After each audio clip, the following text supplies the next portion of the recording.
This is an examination of the hidden human condition. This is the Hidden Killers Podcast. With Tony Brueski. We are being joined all this week by great new guests that we have for you. Forensic scientist and distinguished scholar of applied forensics at Jacksonville State University. You've probably seen him on TV before. Joseph Scott Morgan is with us. We're discussing the Heuermann case. Let's talk about the home itself a bit. Just an observation that I made, seeing the photos and everything. This very much looks like a hoarder house. Even after the FBI left, it wasn't just the remnants of FBI ripping through a home.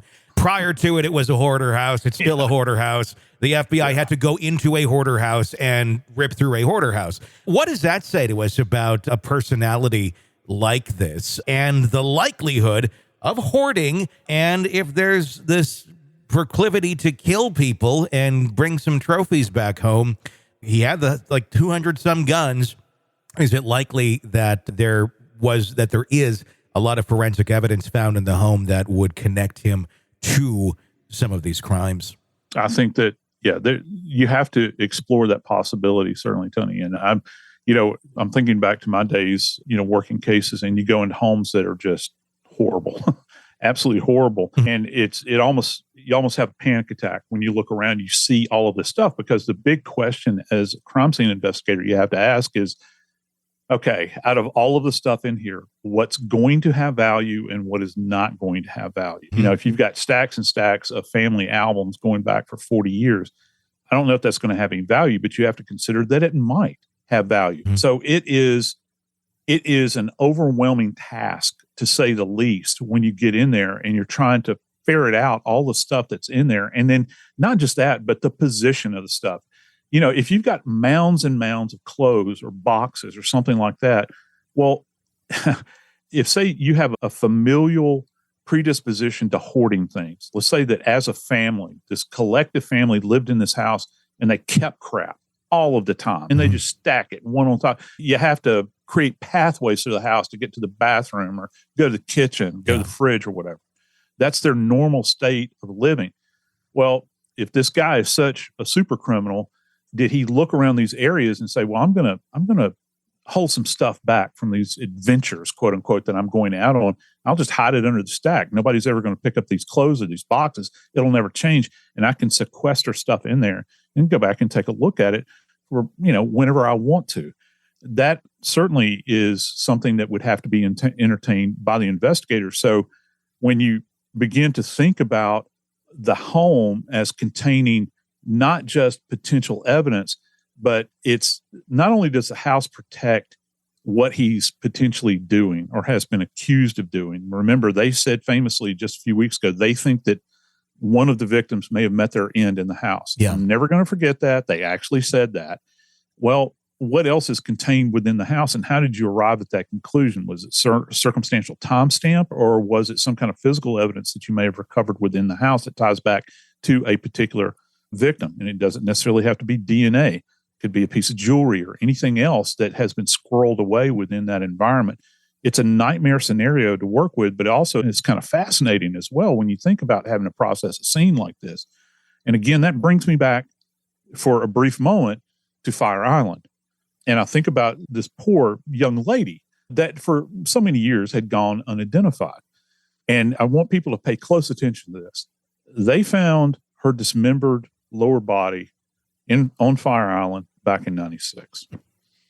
Her skull was not recovered until 2010 in a completely different geographic location. So my question would be, is there any indication that perhaps that skull, the head, had been held back for a protracted period of time and then deposited out there after a number of years? Is that a possibility? Did the skull that they found, did it show all of the traits of weathering that you would expect it to have from an anthropological standpoint in that specific geographic location? Was it consistent with the patina that you would get from years of weathering out there, to any of the mineral deposits that come along in that particular soil type? If it's just sitting on top of the ground, any evidence of animal activity on that bone, or are there tool marks on that skull where someone would have taken, I don't know, any kind of instrument and taken soft tissue out of it in order to create it as a quote unquote trophy. So I think that, again, is another question that has to be asked. All these other bodies that, that have been dismembered that are not tied to him at this point, what elements are missing of those remains? And have any of those been squirreled away anywhere? And are there any other locations of deposition? Was Rex particularly good at hiding forensic evidence when it really comes down to it, now that we see the bigger picture here, if in fact he is the killer in this case? Or was the people around him, his family, coworkers, whoever may have been somewhat close to him, not the greatest at observing the red flags and the possibilities of what may be lying beneath this Rex character, who we know did have a bit of a temper, and people weren't when you have someone like that, you don't necessarily want to confront them about any sort of odd behavior. You just want them to go away. Right. And I think that all of us as human beings are, look, we'll say that we don't like somebody, or that they're, they've got terrible, interpersonal skills. All right. Let's be generous. All right. But that doesn't mean that your mind automatically flees to the idea that they might be a serial killer, let alone the one that's right in the, the backyard of Gilgo Beach, up in Massapequa. Look, there's been a lot of hay made over the years relative to this case. There's been television series and all these sorts of things and news reports and all of this for years and years because people were sitting around scratching their heads. No one necessarily, I think, whether they have a familial connection or whether they are out on the periphery, are going to think that, yeah, this guy is a serial killer. I mean, look, let's face it. I'm not going to ask you to name names, Tony, but have you ever been around a friend? You might see somebody, you look at him and say, oh, God, that guy looks like a serial killer. Sure. Well, it doesn't necessarily mean that he's a serial killer. It's just your perception at that point in time. Yeah. But, you think, is he capable of that? Yeah. Now, as to how well he may have masked any evidence that is connected to these individuals that he's currently been tied to, it seems as though that there was a lot there. But my God, man, this thing, when this new task force took over, there was enough there that they went like blue blazes and started, observing this guy. Yeah. They had enough data that had been packed away that they pretty much came to the conclusion early on that this is their target subject that they're going to go after. And by God, they went after him. Is there new technology, new forensic techniques that have evolved over the last 15 years or so since some of these crimes took place that has enabled them to do exactly what you just said, really go guns blazing at the person that they believe is behind these?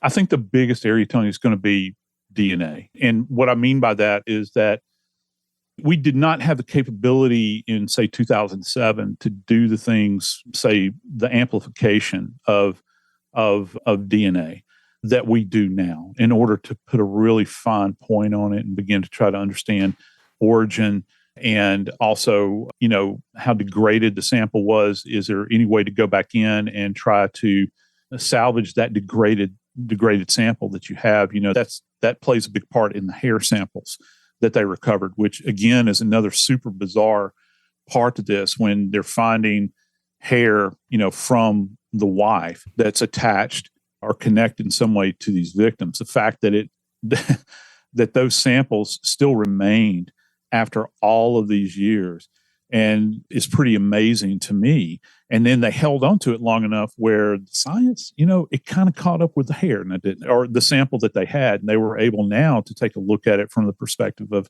say, in the past where they would not have been able to. Let me ask you this. Back at that point in time, before that technology existed, a lot of these samples were saved based on what they could do with it then. Is there anything that forensic science is looking at down the road, 10, 15 years, 20 years from now, once it's more developed, that we could look at crimes today and say, you know what, save that. We're not going to get anything out of it right now, but if the technology moves far along enough, this could actually tell us something once it gets there.